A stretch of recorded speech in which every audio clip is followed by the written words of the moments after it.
So I'll just do you want it to go? Oh well, I'll start with some context then. I forgot. But first, introductions. Introduction, buddy. Yo, you're supposed to can you quickly introduce yourself? Yeah. Thank you. So,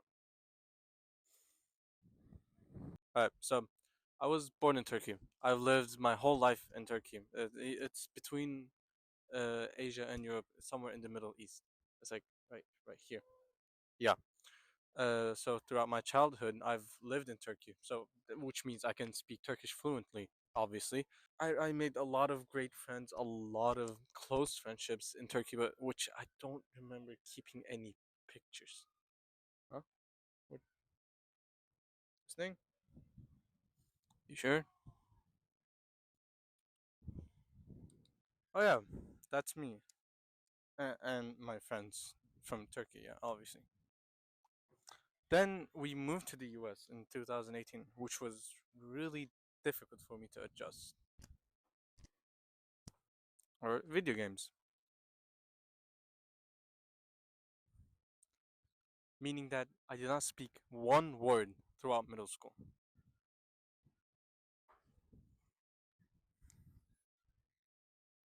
I made a couple of American friends, but yeah, meaning that I had to make new friends, take new classes, and all that new stuff.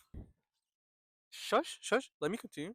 Alright, so, but because I transferred schools and I was taking classes that were not available in Homestead, instead, they put me in drama. Yeah, imagine a kid who did not speak one word of English and throughout his middle school life in drama. It just does not make any sense. Thinking of dropping the class since I just did not want to do it. I was scared. Like, not only I'm supposed to talk in front of the class, like the whole class, in front of all those people, I'm supposed to act too. Shut up. Anyways, so because of all the people I've met, because of all the new friends I've made, I didn't want to drop the class because they were like the only people that I was really talking to in Homestead. Could you just not talk, you know, and sit for a moment, please? Stop making a scene. Just sit there for a moment. God damn. Where was I? Oh, okay. I got it. Okay, so because they were like the only people I really talked to, I decided to stay in drama, face my fears one on one. This little incident of them putting me in the drama class helped me live my high school life to an extent I never thought I would see. I made new friends, I improved my talking skills in my own way, and I was a part of the shows the drama department produced. Now, a little disclaimer, I never got a major role, but comparing me now, person who does drama, a person who has new friends, who actively talks to other people, like non-Turkish people, comparing that to my old self, I am really content how far I have come throughout my high school life. Oh yeah, I almost forgot about that. So, from all these events that happened to me, I have concluded that embracing life's challenges is essential to live life to its fullest potential. Uh, which books did I choose again?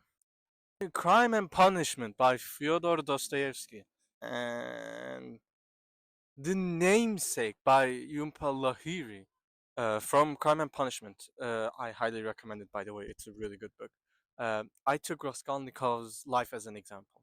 He's a character who is stubborn and deceitful. Not only he manages to trick himself into this illusion of thinking that he has the right to kill other people because he is superior than them, but he also truthfully deceives others. This quote right here, like, shows how how different he thinks he is than other people. Like, he thinks he's a different creature He thinks he has a right to kill.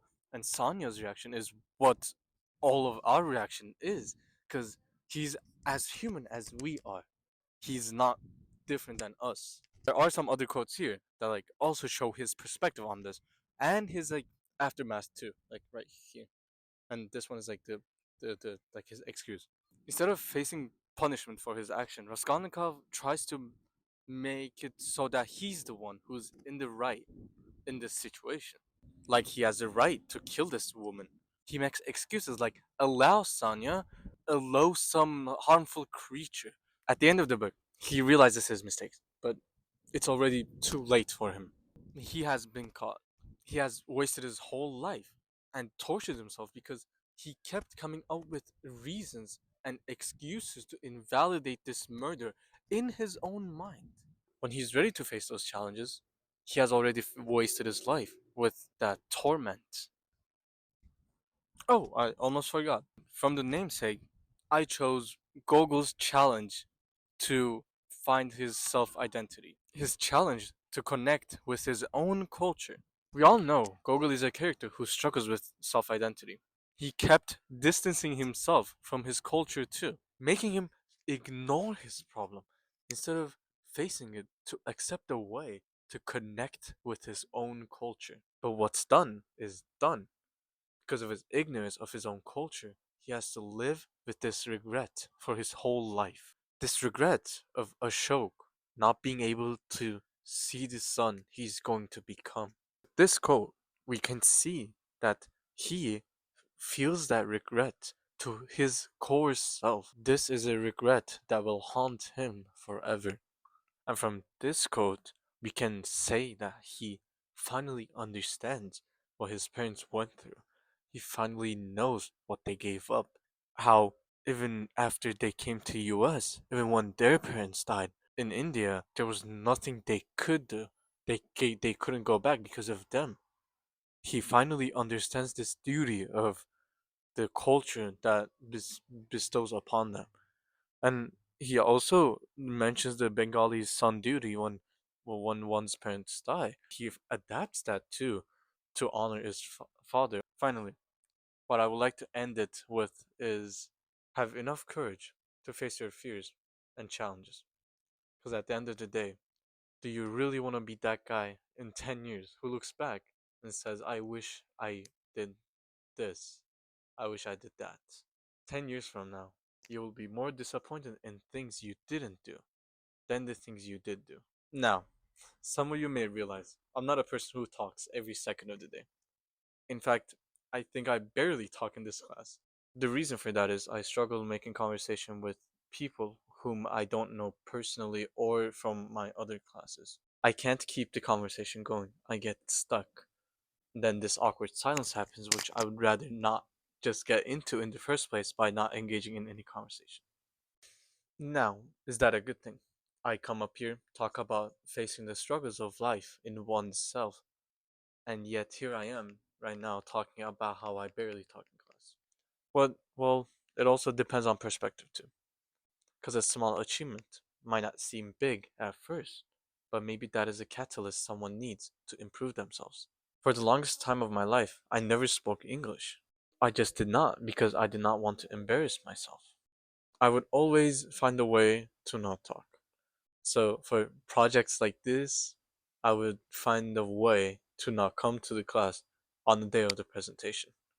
Or I would talk to the teacher so that maybe there's another way I could do this presentation thing where I don't have to present in front of the whole class. So having come up here and talk is an accomplishment I will never forget. I took AP Lit to challenge myself because I did not read books in English. Because of this class, I got into the habit of reading books in English to further improve my vocabulary. Now, I read books in Turkish, obviously, but I did not touch a book in English until I enrolled in high school. That was because I never understood English when reading. So, when reading an English book, I would just get lost and have no idea what I was reading. So, it never piqued my interest. So when I heard we would be reading books and analyzing them, I saw this as a challenge to overcome. I said, bring it on. Maybe I'll understand it. And sure enough, thanks to Miss Bridge, I got used to reading in English. So for the activity part, I brought you guys some Turkish delights, Turkish treats. It's just one, but yeah, this guy over here, or was it this guy? Somewhere here, I forgot. He he'll tell you. He'll tell you. Yeah, yeah. Go ahead.